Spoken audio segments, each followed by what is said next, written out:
Hello programmers, welcome to my YouTube channel. So in this video I will show you the credit risk prediction using machine learning. So you have to first log in with the credentials, then we have to enter the details like age 27, annual income,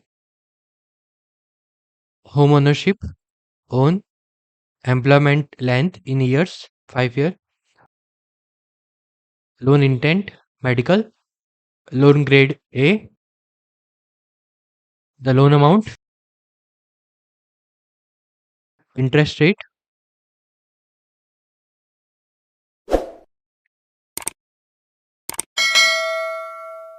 loan percent income, historical default on file, and the credit history length. So according to the user input, it will predict that what type of loan prediction. It will show the high risk default likely. Just click on go back, and this project developed using Python programming language. Thank you friends for watching my video. If any, then subscribe channel and share with your friend. Thank you.